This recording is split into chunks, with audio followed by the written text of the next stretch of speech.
Hello everyone, कैसे हैं सभी लोग। जल्दी से आ जाइए, फटाफट से जुड़ जाइए। हम हैं एग्जामपुर कलम से क्रांति। एग्जामपुर की इस ऑनलाइन एप्लीकेशन पर आप सभी का हार्दिक अभिनंदन है। तो हम पढ़ रहे थे चैप्टर कौन सा, तो हमारा बोनस चैप्टर जो था हाइड्रोजन, जहां से आपको एक या दो सवाल मिल सकते हैं आपके पेपर में। ठीक है, तो उसके बारे में कुछ डिस्कशन हमने कल की। जो बचा हुआ सेक्शन है उसको हम आज डिस्कस करेंगे और आज हम इसको खत्म करने वाले हैं। तो हाइड्रोजन के वन शॉट का आज हमारा है पार्ट 2।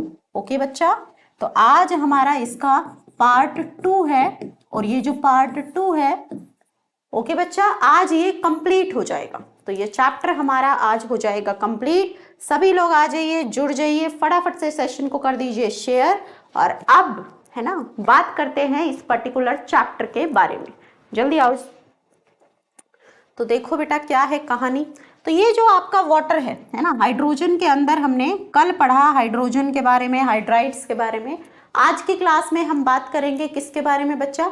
आज की क्लास में हम बात करेंगे वाटर के बारे में और हाइड्रोजन परऑक्साइड के बारे में। वाटर में आपका जो है हैवी वाटर आएगा, ठीक है, आपका जो है सॉफ्ट वाटर, हार्ड वाटर, कैसे हम हार्डनेस को रिमूव कर सकते हैं। ठीक है, वाटर की प्रॉपर्टीज क्या है, फिजिकल क्या है, केमिकल क्या है, ठीक है, कहाँ हम यूज करते हैं। ओके, देन आपके पास आएगा हाइड्रोजन परऑक्साइड को आप कैसे बना सकते हैं, कहाँ पर हाइड्रोजन परऑक्साइड के यूजेस हैं, रिएक्शंस कौन सी देखने को मिलेंगी आपको परऑक्साइड के केस में।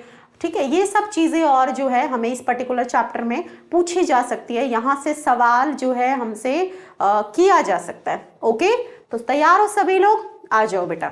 तो आज चर्चा शुरू करेंगे पानी से, जल से।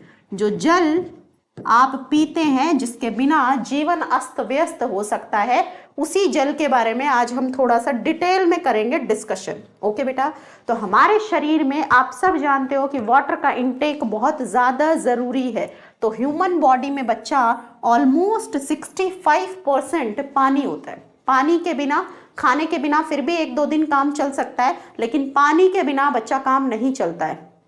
तो हमारी ह्यूमन बॉडी में 65% जो है वो किसने ऑक्यूपाई किया हुआ है? तो कम से कम जो है 65% हमारे इंसानी शरीर के अंदर पानी पाया जाता है। प्लांट्स जो हैं, तो ज्यादातर प्लांट्स के अंदर 95% जो है वो वाटर है। 95% जो है बच्चा आपका प्लांट्स के अंदर क्या पाया जाता है? 95% प्लांट्स के अंदर वाटर मिलता है आपको। ठीक है, क्या मिलता है? पानी मिलता है। तो ये वाटर हमारा जीने के लिए बहुत ज़्यादा ज़रूरी है, ना सिर्फ लिविंग बींग्स में प्रेजेंट है। इसका रेशो हम जानेंगे किस तरीके से ये हमें मिल रहा है। ठीक है, कितना कितना कहाँ मिलता है, इसका डिस्ट्रीब्यूशन कैसे है। तो ओशियंस में बच्चा पाया जाता है 97.33%।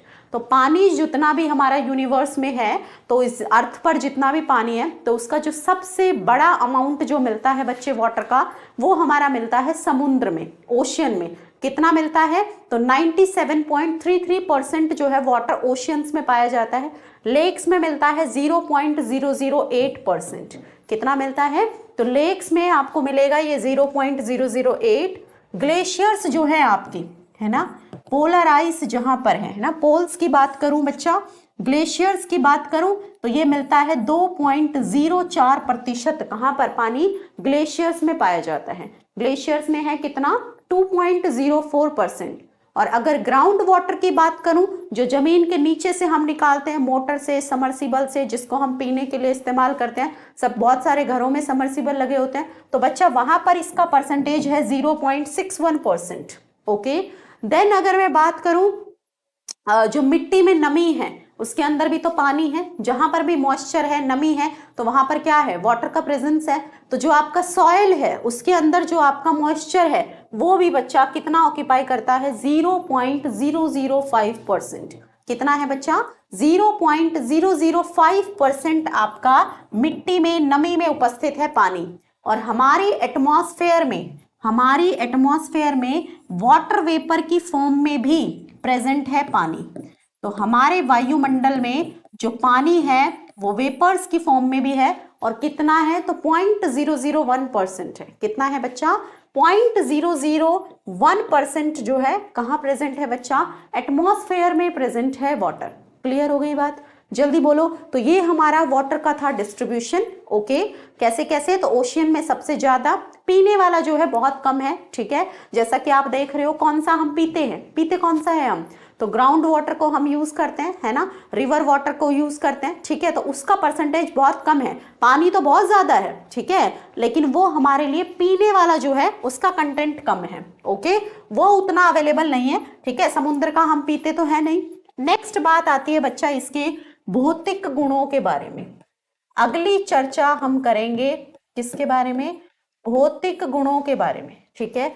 तो ये कैसा होता है, रंगहीन होता है, इसमें आपको कोई कलर देखने को नहीं मिलेगा, ना ही इसका कोई स्वाद होता है। कैसा होता है ना, टेस्टलेस होता है, स्वादहीन भी होता है, इसमें आपको कोई टेस्ट नहीं आता। आप नहीं बताते ना कि पानी आपका मीठा है, कड़वा है, खट्टा है ना, कोई ऐसा टेस्ट आपको जो है वाटर में नहीं आता। अब ये मत बोलना कि मैम बिस्लरी का जो वाटर है उसका टेस्ट अलग है ना, बहुत सारे लोग बोलेंगे मैम बिस्लरी के पानी का अलग टेस्ट होता है, किनले वाली बॉटल का अलग होता है, ठीक है। सबका अपना अलग अलग ब्रांड का जो है अलग अलग पानी का टेस्ट है। हमारे आरओ का अलग होता है, घर के कुएं में से जो निकलता है, नल से आता है, उसका अलग होता है।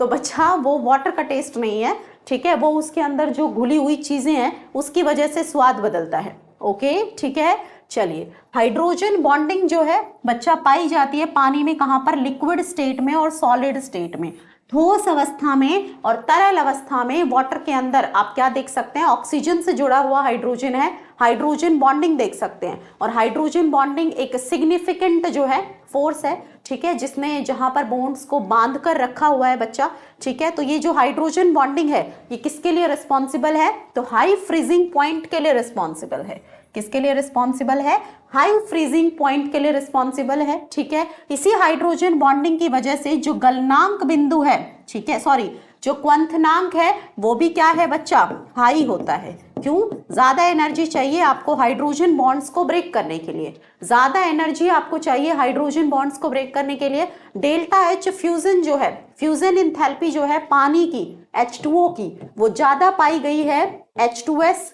H2SC इन लोगों से। कारण क्या है, क्या कारण है, क्या रीजन है बच्चा, ठीक है, H2S H2SC इनके कंपैरिजन में जो है फ्यूजन इंथैल्पी जो है आपकी वाटर की वो ज्यादा पाई गई है। उसका क्या कारण है, तो उसका कारण है कि आपका वाटर में जो है, ठीक है, हाइड्रोजन बॉन्डिंग है, तो स्ट्रॉन्ग फोर्सेस ऑफ इंटरैक्शन की वजह से आपको यहाँ पर ग्रेटर इंथैल्पी ऑफ फ्यूजन नजर आती है। क्या नजर आती है, ग्रेटर इंथैल्पी ऑफ फ्यूजन नजर आती है। H2S जो है आपकी गैस फॉर्म में पाई जाती है, लेकिन वाटर आपका लिक्विड फॉर्म में मिलता है। उसका रीजन क्या है, तो उसका रीजन है हाइड्रोजन बॉन्डिंग। ये मैंने आपको पी ब्लॉक में भी चीजें बताई हैं, ठीक है। चले आगे, चलो बेटा, अब बात करते हैं किसके बारे में, इसी हाइड्रोजन बॉन्डिंग की वजह से पानी जो है इंटरैक्शन शो करता है किसके साथ, तो जितने भी ध्रुवीय मॉलिक्यूल्स हैं, जितने भी पोलर मॉलिक्यूल्स हैं, उन सब के साथ वाटर क्या शो करता है, इंटरैक्शन शो करता है। उन सब के साथ आपका पानी जो है वो क्या बना सकता है,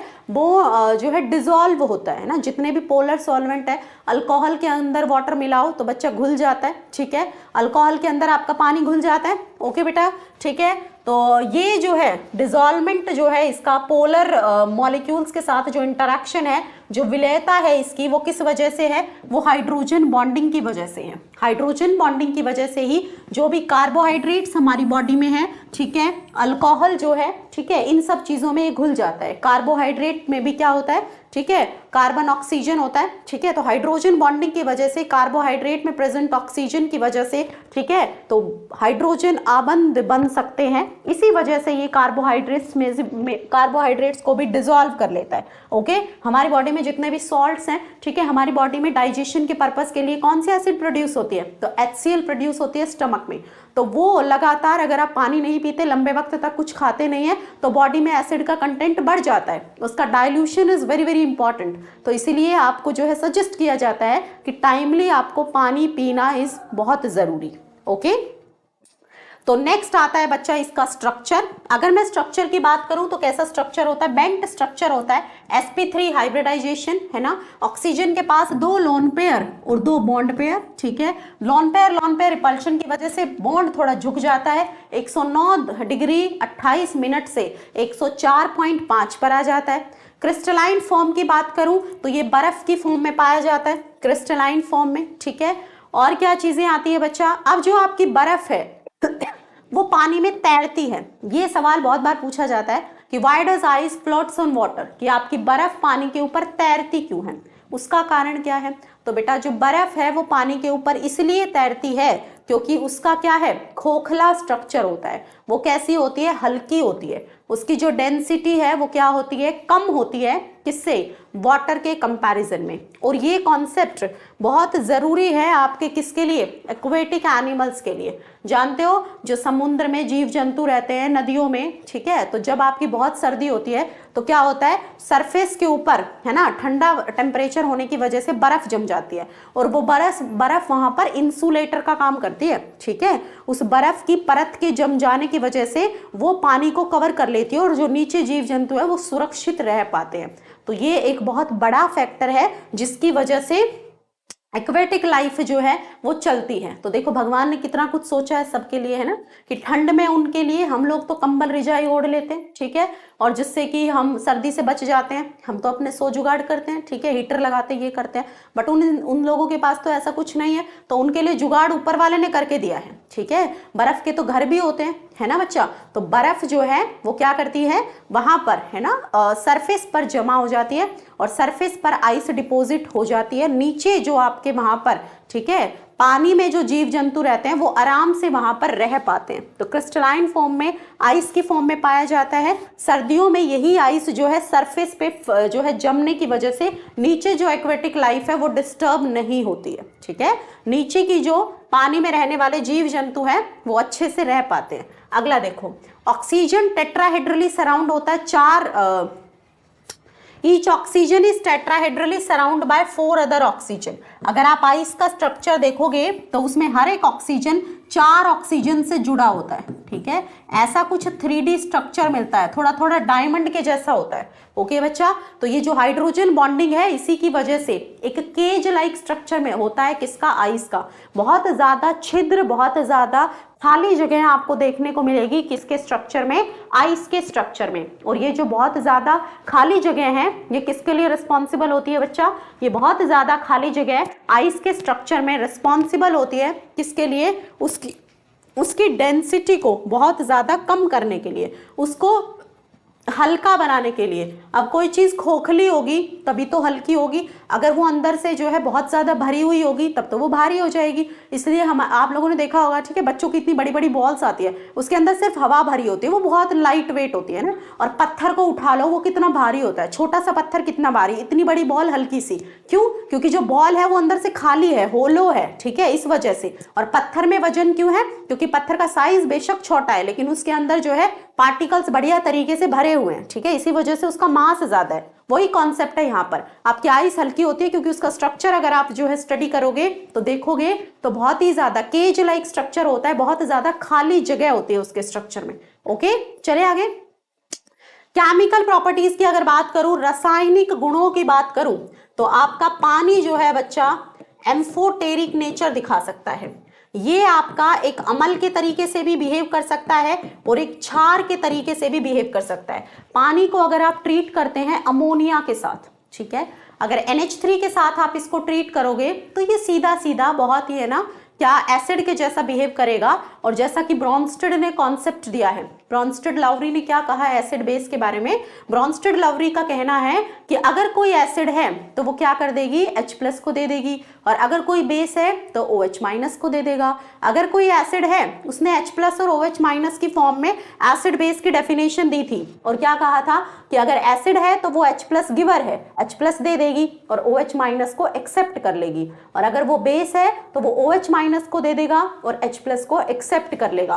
तो वही ब्रॉन्स्टेड लॉरी के हिसाब से आप देखोगे तो यहाँ पर आपका जो वाटर है वो एसिड का काम करेगा। जब उसका ट्रीटमेंट आप अमोनिया से करोगे तो साइड वाला डिसाइड करेगा कि वाटर को क्या करना है, एसिड का काम करना है या बेस का काम करना है। तो जब आपने अमोनिया से ट्रीट किया तो आपका यही वाटर H+ देकर OH- में तब्दील हो जाएगा और अमोनिया आपका H+ को गेन करके किस में कन्वर्ट हो जाएगी, NH4+ में कन्वर्ट हो जाएगी। तो यहाँ पर ये बेस का काम करेगी और ये एसिड का काम करेगा, ये यहाँ पर बेस का काम करेगा। नीचे वाले में अगर आप वाटर को ट्रीट करते हो H2S के साथ, है ना, अगर आप डाइहाइड्रोजन सल्फाइड के साथ इसको ट्रीट करोगे, अब वाटर जो है क्या करेगा, बेस का काम करेगा, तो H प्लस को लेने का काम करेगा, H3O प्लस, और ये यहाँ पर एसिड का काम करेगी, H प्लस को देने का काम करेगी और क्या बना लेगी, SH माइनस। इस तरीके से वाटर की दोनों तरीके की रिएक्शंस आपको देखने को मिलती है। वाटर जो है आपकी रिडॉक्स अभिक्रियाएं भी दिखाता है, जिसमें वो ऑक्सीडेशन और रिडक्शन भी करता है। देखो बहुत सारे जो है रिएक्टिव मेटल्स के साथ अगर आप वाटर को ट्रीट करते हैं तो वो आपको बेस दे देता है, ठीक है, और साथ में क्या देता है, हाइड्रोजन गैस लिबरेट करता है। फॉर एग्जाम्पल, मैंने एग्जाम्पल के लिए लिखी है आपके सामने इक्वेशन, अगर वाटर को आप ट्रीट करते हो सोडियम से तो क्या बना लेता है, सोडियम हाइड्रोक्साइड यहाँ पर बन जाता है और साथ में लिबरेट हो जाती है बच्चा कौन सी गैस, हाइड्रोजन गैस। तो हाइड्रोजन गैस को लिबरेट करता है वाटर सोडियम के साथ ट्रीट होकर। देखो इसको 0 से +1 में पहुंचा दिया और खुद जो है +1 से 0 में चला गया। तो ये कैसी रिएक्शन थी, एक रिडॉक्स रिएक्शन थी। यहाँ पर देखूं बच्चा, तो इसको -2 से 0 में चला गया, यहाँ पर -2 से 0 में चला गया। क्लियर हो गई बातें, जल्दी बोलो बेटा, क्लियर हो गई। तो इस तरीके से रिडॉक्स रिएक्शंस भी आपका वाटर दिखाता है। अगर फ्लोरीन के साथ ट्रीट करोगे तो फ्लोरीन की इलेक्ट्रोनेगेटिविटी ज्यादा है, तो ये खुद क्या हो जाएगी, रिड्यूस हो जाएगी और इसको क्या कर देगी, ऑक्सीडाइज कर देगी। तो यहाँ पर भी एक रिडॉक्स रिएक्शन आपको देखने को मिली।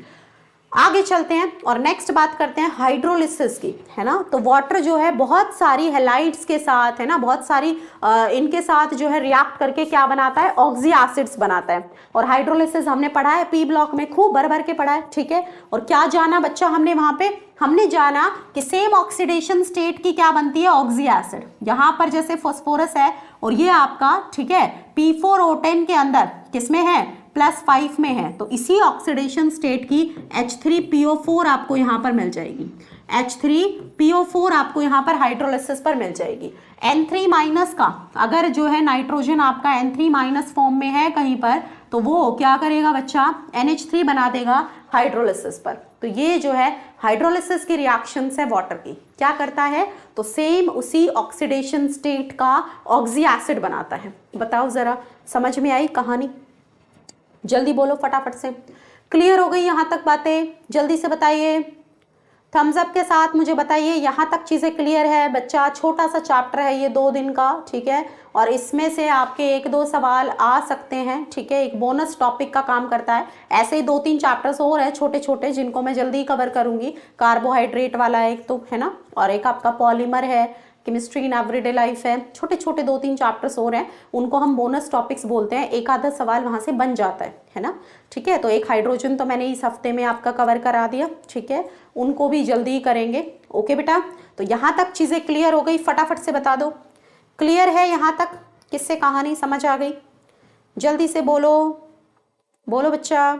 सेशन को सभी लोग शेयर कर दो एक बार, सभी लोग शेयर कर दीजिए सेशन को जल्दी से, फटाफट से। तो देखो कितने काम का है पानी हमारे लिए ना, पानी का तो आज हमने पूरा पोस्टमार्टम ही कर लिया कि क्या क्या करेगा, कैसे बना सकते हैं, कौन कौन सी रिएक्शन दिखाएगा, ठीक है, केमिकल प्रॉपर्टीज क्या है, फिजिकल क्या है, कैसा दिखता है, स्ट्रक्चर कैसा है, बर्फ में जाएगा तो क्या करेगा, है ना, उसके बारे में, तो उसका तो बारे में तो आज पूरी कुंडली हमने जो है पानी की जान ली है। अगला देखो बेटा, क्या बनाता है, हाइड्रेट्स की फॉर्मेशन करता है। क्या करता है बच्चा, हाइड्रेट्स की फॉर्मेशन करता है। जैसे देखो अभी आपने रिसेंटली कोऑर्डिनेशन कंपाउंड पढ़ा है, ठीक है, तो वहीं पर ही देखो जैसे CrH2O6(3+.3Cl-), एक कोऑर्डिनेशन कंपाउंड जैसा कॉम्प्लेक्स बना लिया, तो इनको कहते हैं बेटा हाइड्रेट्स, है ना, सॉल्ट्स बन गए, ठीक है। सॉल्ट्स के साथ जब ये ट्रीट करते हो इसको तो ये हाइड्रेट्स बना लेता है। इंटरस्टिशियल पोजीशन पर भी वाटर प्रेजेंट होता है। अब देखो इंटरस्टिशियल क्या होता है, इंटरस्टिशियल क्या होता है, देखो बेटा, जैसे मान लो आपका BaCl2 है, अब ये एक आयनिक कंपाउंड होगा, आयनिक कंपाउंड होगा, इसका अपना एक क्रिस्टलाइन स्ट्रक्चर होगा, है ना, जो कैटायन है उसकी अपनी कोई फिक्स पोजीशन होगी और जो अनायन है उसकी भी अपनी कोई फिक्स पोजीशन होगी, और उनके बीच में होंगी जगह, उनके बीच में क्या होगी बेटा बच्चा, उनके बीच में होगी जगह। तो जो उनके बीच में जगह है वहीं पर ही आपके वाटर मॉलिक्यूल्स चले जाते हैं, जो बीच में बच्चा जगह है वहां पर, वहीं पर ही आपके कौन चले जाते हैं, वाटर मॉलिक्यूल्स चले जाते हैं। इसको बोलते हैं इंटरस्टिशियल वाटर। कि इंटरस्टिशियल साइट्स पर, ये आपने पढ़ा था ना फ्रिंकल में, है ना, कि बीच में जो खाली स्पेस होता है वहां पर आपका जो है चला जाता था छोटे वाला आयन, कैटायन। तो सेम उसी तरीके से क्रिस्टल के अंदर, है ना, बीच में जो कैटायन एनायन के बीच में जगह है, वहां पर जब जाकर वाटर मॉलिक्यूल्स बैठ जाए तो उसको इंटरस्टिशियल वाटर कहते हैं, जैसे BaCl2.2H2O। हाइड्रोजन बॉन्डिंग भी कर सकता है बच्चा, ठीक है, अगर आप इसको कंपाउंड्स के साथ ट्रीट करो। जैसे इधर देखो, आपने बहुत बार पढ़ा होगा कॉपर सल्फेट पेंटाहाइड्रेट, नीला थोथा इसको बोलते हैं, इसको नीला थोथा कहा जाता है ना। ये जो आपका नीला थोथा है, इसमें एक सवाल आपसे पूछा जा सकता है कि इसमें कितने वाटर मॉलिक्यूल हाइड्रोजन बॉन्डिंग में इन्वॉल्व है। ऐसा आपसे पूछा जा सकता है कि CuSO4.5H2O में कितने वाटर मॉलिक्यूल हाइड्रोजन बॉन्डिंग में इन्वॉल्व है। तो बेटा ये पता है एक कोऑर्डिनेशन कॉम्प्लेक्स है और इसके अंदर सिर्फ एक वाटर मॉलिक्यूल जो है वो वाटर ऑफ क्रिस्टलाइजेशन के तरीके से प्रेजेंट है, कोऑर्डिनेशन स्फीयर के बाहर प्रेजेंट है। जो कोऑर्डिनेशन स्फीयर के बाहर प्रेजेंट होगा सिर्फ वो हाइड्रोजन बॉन्डिंग में इन्वॉल्व हो सकता है। मेरी इस वाली बात को नोट डालकर लिख लो, ये सवाल आपसे पूछा जा सकता है। NCERT में भी दिया है, डीप जो है लाइनों में दिया है NCERT में। ओके बच्चा, तो नीला थोथा जो है आपका, तो CuSO4, ठीक है, .5H2O के अंदर ये स्ट्रक्चर होता है CuSO4.5H2O का। SO4 यहाँ पर काउंटर आयन के तरीके से प्रेजेंट है, 4 वाटर मॉलिक्यूल कोऑर्डिनेशन स्फीयर के अंदर है, और जो कोऑर्डिनेशन स्फीयर के अंदर है बच्चा वो यहाँ पर कॉपर के साथ डेटिव बॉन्डिंग में इन्वॉल्व है, उनमें कोई जो है आपका हाइड्रोजन बॉन्डिंग का रोल नहीं है। ये वाला जो वाटर जो काउंटर आयन है बाहर जो प्रेजेंट है, ये बच्चा हाइड्रोजन बॉन्डिंग में पार्टिसिपेट कर सकता है। तो ये यहाँ पर हाइड्रोजन बॉन्डिंग में पार्टिसिपेट करेगा। थम्स अप के साथ बता दो किस किस को ये सवाल समझ में आ गया, बोलो बेटा, किस किस को ये क्वेश्चन समझ में आ गया।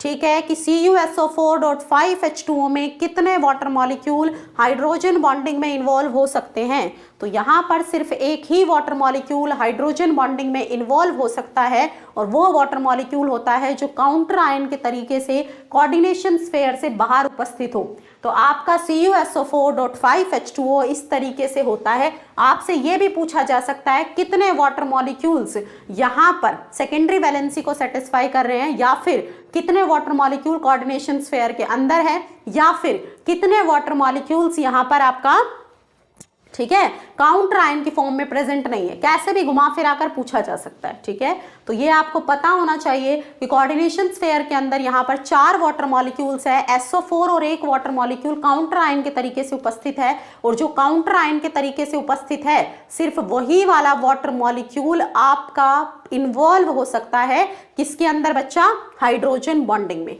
अगला देखो, अब बात आती है हार्ड वाटर की। ठीक है, हार्ड वाटर के बारे में, सॉफ्ट वाटर के बारे में बहुत कहा जाता है। तो क्या होते हैं हार्ड वाटर, एक्चुअल में क्या होता है। ठीक है, आपकी जो नदियों का पानी है, ठीक है, या फिर कहीं से भी झरने से कहीं से भी पानी आ रहा है, तो वो अर्थ की सरफेस पे गिरता है, और सरफेस पे, अर्थ की क्रस्ट पे, सरफेस पे बहुत सारे कैल्शियम मैग्नीशियम सॉल्ट्स प्रेजेंट होते हैं, है ना।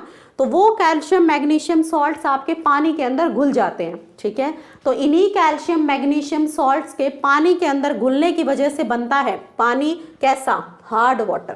कैसा वाटर बन जाता है, हार्ड वाटर। तो हार्ड वाटर कुछ भी नहीं है, पानी के अंदर कैल्शियम मैग्नीशियम के सॉल्ट्स का घुलना है, और वो क्या बना लेते हैं वहां पर, हाइड्रोजन कार्बोनेट, क्लोराइड, सल्फेट, ऐसे लोग बन जाते हैं, है ना। तो कैल्शियम हाइड्रोजन क्लोराइड कार्बोनेट, है ना, मैग्नीशियम हाइड्रोजन कार्बोनेट, ठीक है, मैग्नीशियम क्लोराइड, ठीक है, calcium chloride, calcium sulphate, magnesium sulphate, ये बन जाते हैं। तो पानी जब ऐसे सॉल्ट्स के साथ जो है घुल जाता है, डिसॉल्व हो जाता है, तो इनकी फॉर्मेशन होती है, और इनकी फॉर्मेशन की वजह से ही क्या बनता है बच्चा, यहाँ पर क्या बन जाता है, तो वाटर के अंदर ये अनवांटेड चीजें उपस्थित हो जाती है, जो उसको क्या बनाती है, हार्ड वाटर बनाती है। ठीक है, क्या बनाती है बच्चा, हार्ड वाटर बनाती है। ये जो हार्ड वाटर है, जैसा कि आपसे सामने लिखा है, ये क्या बनाता है यहाँ पर, तो ये यहाँ पर MgHCO3 है ना, CaHCO3 ऐसे लोगों का फॉर्मेशन, CaCl2, CaSO4, ये सब के बनने की वजह से आपका जो वाटर है वो कैसा हो जाता है बच्चा, हार्ड वाटर आपका हो जाता है। कोई भी जो है लेदर आपको नहीं देता ये सोप के साथ, है ना। तो किसी ने देखा होगा कि हमारे यहाँ का पानी अच्छा नहीं है, कपड़े अच्छे नहीं धुलते हैं, ऐसा सुना होगा मम्मियों को, ठीक है। तो वो क्यों होता है, तो हार्ड वाटर होता है, मतलब वाटर के अंदर बच्चे वहां पर सॉल्ट्स बहुत ज्यादा मिले हुए हैं। वो पानी पता है क्या करता है, अगर आप उसमें साबुन लगाओगे, कपड़े धोओगे, है ना, तो जैसा कि साबुन लगाते हो तो झाग आते हैं, डिटर्जेंट में, साबुन में बहुत झाग आते हैं ना, तो वो वाला काम खत्म कर देता है वो पानी। वो पानी जो है हार्ड वाटर उस काम को खत्म कर देता है, और वो वहां पे झाग नहीं, लेदर प्रोड्यूस नहीं करता। वही है कि ये ना लेदर जो आपका हार्ड वाटर है लेदर प्रोड्यूस नहीं करता, ठीक है। झाग जो है आपको देखने को नहीं मिलते, है ना, झाग आपके प्रोड्यूस नहीं होते, ठीक है। झाग के प्रोड्यूस ना होने का, है ना, हॉट वाटर के साथ आपका क्या मिलता है, उल्टा उल्टा आपका प्रेसिपिटेट आपको मिलता है ना, चिपचिपा सा कुछ महसूस होता है, ठीक है। अगर आप नहाते भी हो उस पानी से तो आपका जो है बॉडी अजीब सी हो जाती है, चिपचिपी सी हो जाती है उस पानी से, है ना, वो आपका हार्ड वाटर है, वो आपका हार्ड वाटर है। तो ना तो जो है साबुन झाग देगा उसमें, उल्टा क्या हो जाएगा, प्रेसिपिटेशन। कैसे हो जाएगा, तो हम सब जानते हैं ये हमारा सोप का, साबुन का फॉर्मूला है, इसको सोडियम स्टीरेट कहते हैं। जब ये कैल्शियम सॉल्ट या फिर मैग्नीशियम सॉल्ट के साथ ट्रीट होगा तो ये यहाँ पर क्या बना लेता है, ये यहाँ पर ये प्रेसिपिटेट बना लेता है, मैग्नीशियम स्टीरेट और सोडियम स्टीरेट बना लेता है, जो कि एक प्रेसिपिटेट है। इसी वजह से तो साबुन के साथ हार्ड वाटर के केस में आपको क्या नहीं मिलता, झाग नहीं मिलते, लेदर नहीं मिलता। सॉफ्ट वाटर के केस में मिल सकता है। क्यों नहीं मिलता, क्योंकि उसके अंदर प्रेजेंट है कैल्शियम मैग्नीशियम सॉल्ट्स। तो वो जो कैल्शियम मैग्नीशियम सॉल्ट्स हैं वो क्या नहीं करने देते बच्चा उसको, वो कैल्शियम मैग्नीशियम सॉल्ट्स उसको झाग प्रोड्यूस नहीं करने देते, उल्टा प्रेसिपिटेट प्रोड्यूस कराते हैं, जैसे कि आपके सामने ये लिखा हुआ है। किस किस को ये बात समझ में आ गई, किस किस को बात समझ में आ गई। तो बेटा अब मुझे एक बात बताओ कि जो आपका हार्ड वाटर है और सॉफ्ट वाटर है, इन दोनों में से फिर कौन सा पानी बढ़िया है हमारे लिए, जल्दी बताओ फटाफट से, कौन बताएगा, जल्दी बोलो। हार्ड वाटर और सॉफ्ट वाटर में अब कौन सा वाटर बढ़िया है हमारे लिए, तो बेटा अब जिस पानी में नहाने में जो है हमें अच्छा फील नहीं हो रहा, कपड़े जिसमें नहीं धुल रहे, है ना, जो काम ही नहीं कर पा रहा पानी वाले, तो इसका मतलब है ना, ऐसा नहीं है कि सिर्फ नहाना कपड़े धोना ही पानी का काम है ना, पीते भी हैं हम लोग, तो वो हमारे लिए वैसे भी हार्मफुल है। ओके बच्चा, ठीक है। ज्यादा सॉल्ट्स अगर बॉडी में जाएंगे अनवांटेड तो वो कोई ज्यादा बढ़िया चीज थोड़ी ना है, या फिर खुश हो जाओगे कि हमें तो बहुत कुछ मिल गए, बहुत सारे सॉल्ट्स आ गए, ऐसा नहीं है, ठीक है। तो हार्ड वाटर जो है वो हमारे लिए उतना बेनिफिशियल नहीं है। उल्टा पता है क्या होता है, आपके घर में गीजर है, बॉयलर्स है, तो वहां पर भी अगर आप उस पानी को इस्तेमाल करोगे तो क्या हो जाता है, प्रेसिपिटेट नीचे जमना शुरू हो जाता है। तो ऐसी चीजों के लिए भी वो आपका सही नहीं है। लॉन्ड्री के लिए, लॉन्ड्री जैसे जहां कपड़े धुलते हैं तो वहां के लिए भी वो जो पानी है वो एक्यूरेट नहीं है, वो जो पानी है बच्चा वो एक्यूरेट नहीं है, वो सही नहीं है वहां के लिए भी। किस किस को मेरी बातें समझ में आ गई, जल्दी बोलो। और सॉफ्ट वाटर कौन सा होगा, तो जिसके अंदर ये दिक्कतें नहीं होंगी, जिसके अंदर कैल्शियम और मैग्नीशियम के सॉल्ट नहीं होंगे, जैसे कि नदी का पानी। तो जो आपका नदी का पानी है वो आपका सॉफ्ट वाटर है, प्योर वाटर है, ठीक है। तो सॉफ्ट वाटर कौन सा होता है, जिसमें आपके कैल्शियम मैग्नीशियम सॉल्ट्स नहीं होते। कैल्शियम मैग्नीशियम सॉल्ट से जो डिवॉइड होता है, जिसके अंदर कैल्शियम मैग्नीशियम सॉल्ट्स नहीं होते, वो होता है हमारा सॉफ्ट वाटर।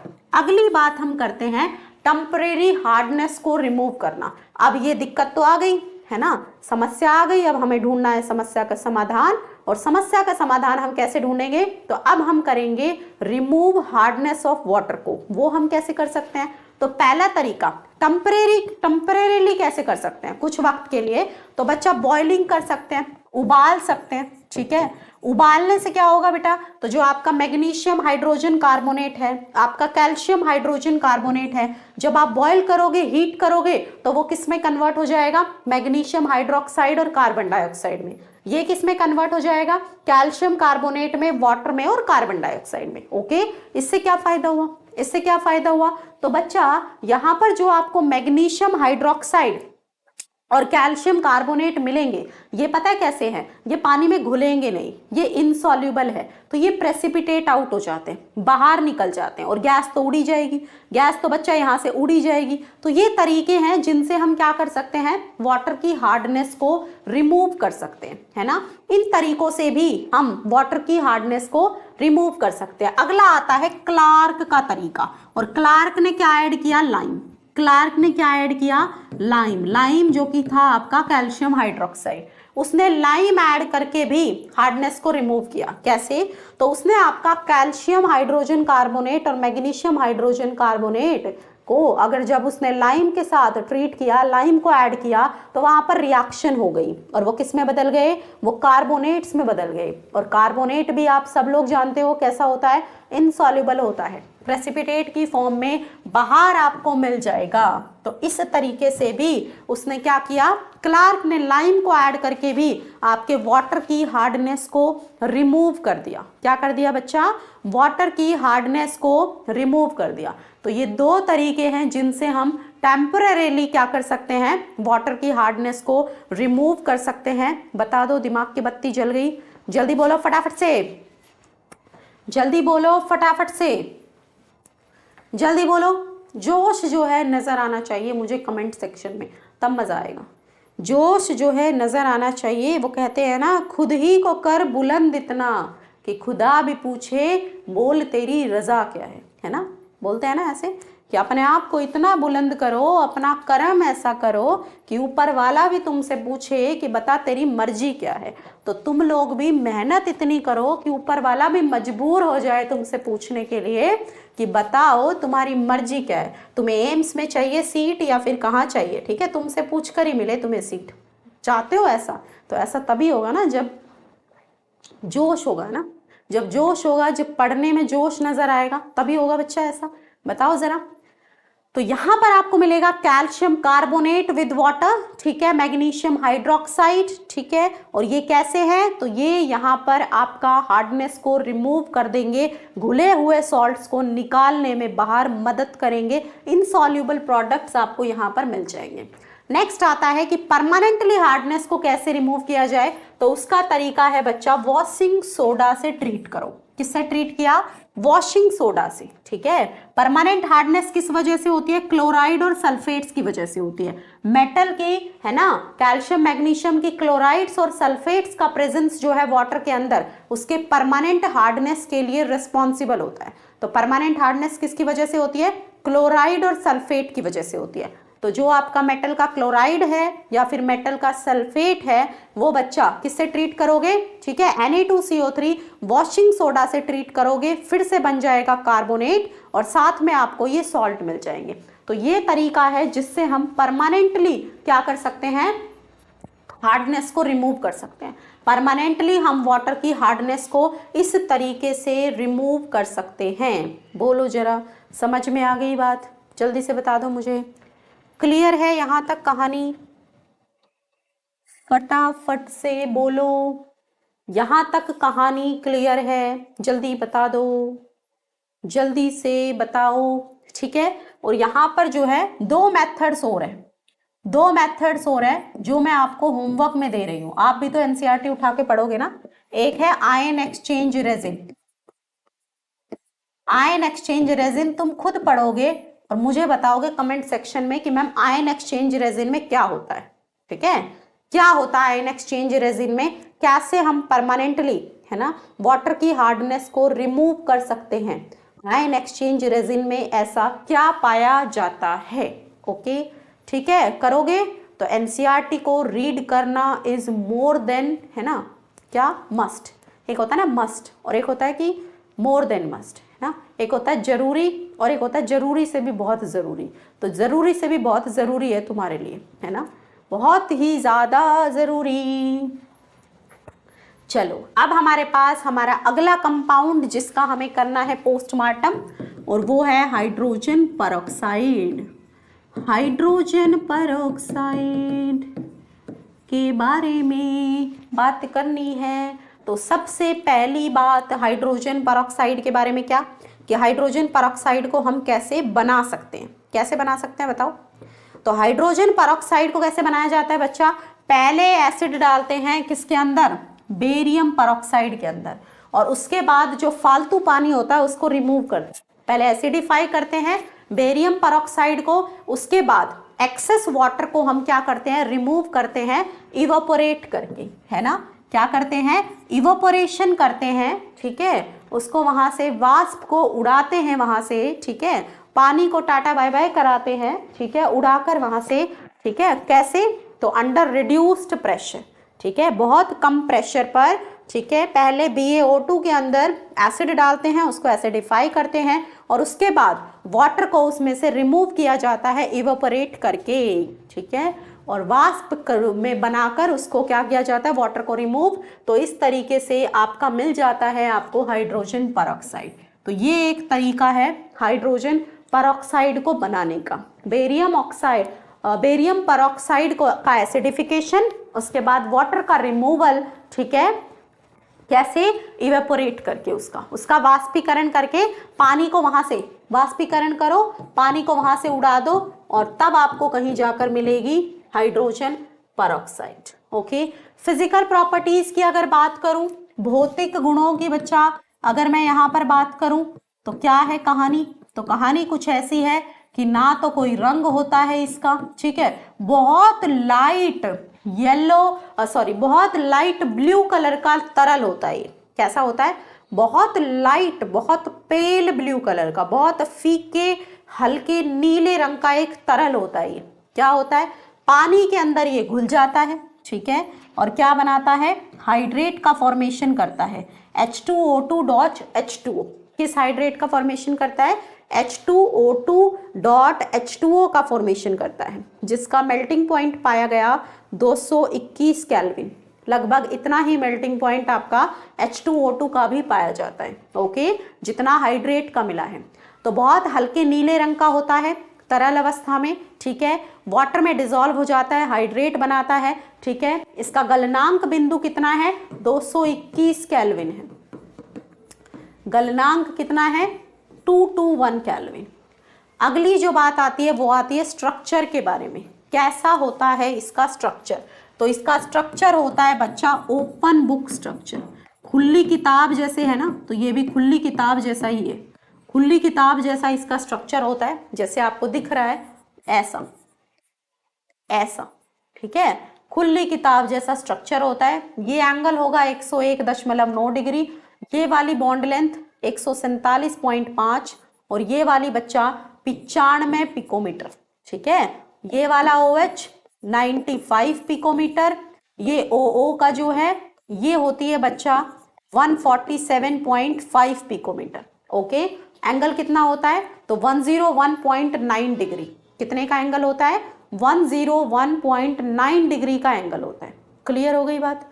जल्दी बोलो बेटा, समझ आ गया? ठीक है, अब बात करते हैं इसकी केमिकल प्रॉपर्टीज की, इसके रासायनिक गुणों की बात करते हैं। रासायनिक गुणों की बात करते हैं। रासायनिक गुणों की बात करते हैं तो क्या? ऑक्सीडाइजिंग नेचर होता है इसका। कैसा होता है? Oxidising nature. ये दोनों काम कर सकता है। पहली बात तो ये दोनों का काम कर सकता है। देखो, परऑक्साइड में O2 माइनस है, ऑक्सीजन किसमें है? यहाँ पर -1 में है, तो -1 से 0 में भी जा सकता है और -1 से -2 में भी जा सकता है।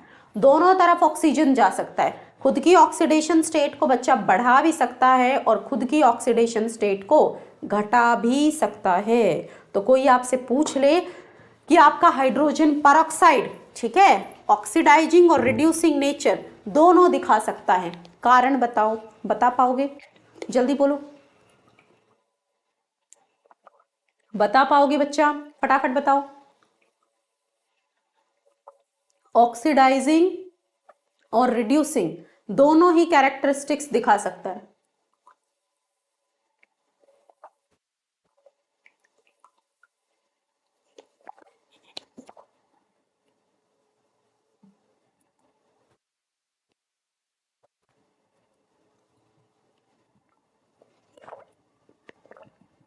बोलो जरा, बता पाओगे?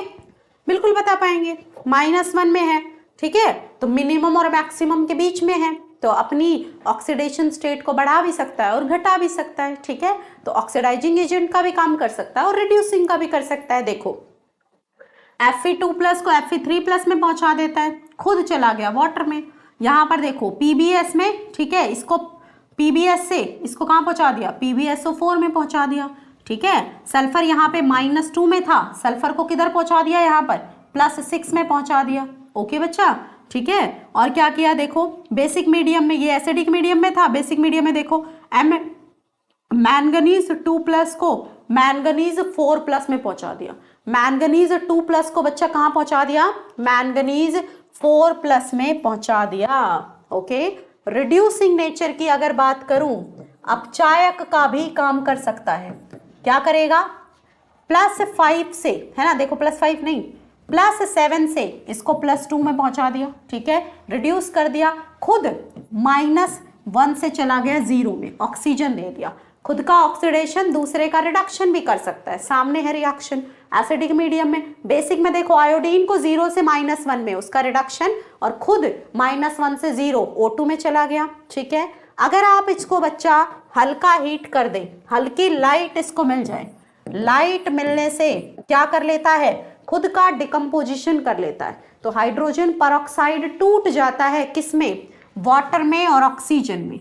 हाइड्रोजन परऑक्साइड किस में टूट जाता है बच्चा, वाटर में और ऑक्सीजन में ब्रेक कर जाता है। तो जो आपका हाइड्रोजन परऑक्साइड है, ठीक है, लाइट मिलने से, लाइट एनर्जी मिलने से वाटर में और ऑक्सीजन में परिवर्तित हो जाता है।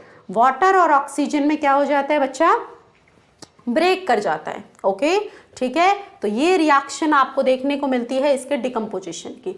अब आते हैं इसके यूजेस कहाँ कहाँ। तो ये जो बालों में कलर करवा के आते हैं ना, इतने सुंदर सुंदर, आजकल बड़ा फैशन चला है, यहाँ से है ना लाल निकलवा लेते हैं थोड़े से 4-5 ऐसे ऐसे यूं इनको, है ना, ऐसे लाल करवा लेती है ना। कुछ लड़कियां ये जो पीछे वाले हैं, है ना, इनको ऐसे यहाँ से आधे, पता नहीं क्या ही फैशन, इनको आधों को यहाँ से, है ना, पीले, है ना, येलो भी देखे मैंने, तो इवन येलो भी देखे, है ना, येलो करा लेती है ना। पता नहीं ये जो कारनामे आप लोग करते हो, है ना, बालों को कलर कराने के।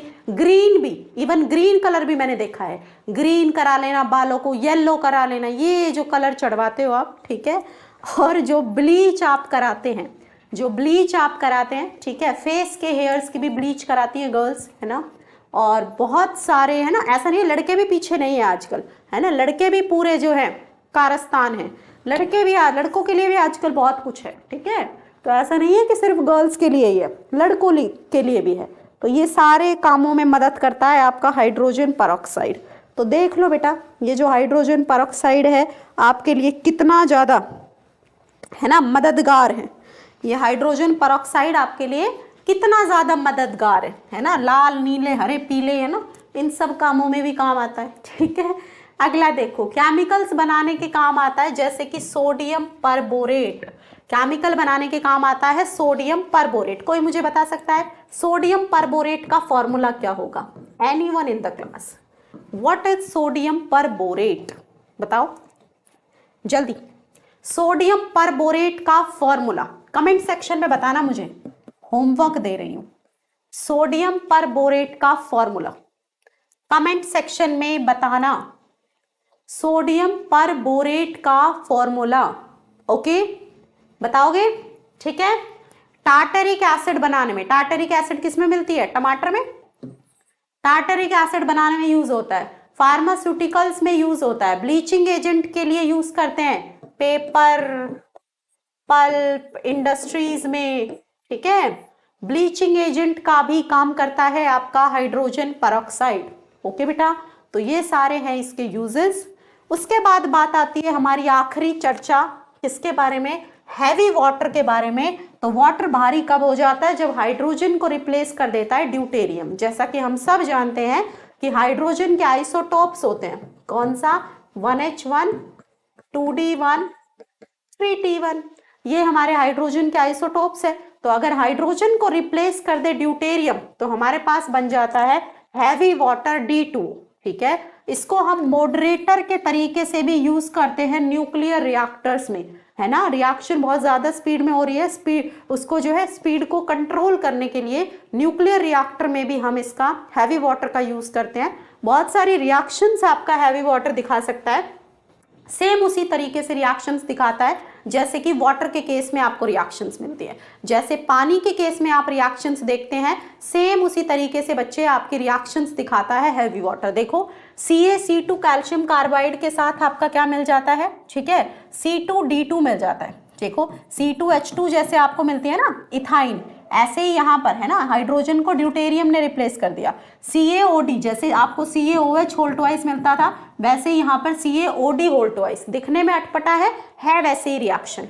जैसे H2SO4 मिलती थी, यहाँ D2SO4 मिल जाता है। जैसे CH4 बनता था, ठीक है, तो यहाँ पर क्या बन गया, CD4 बन गया।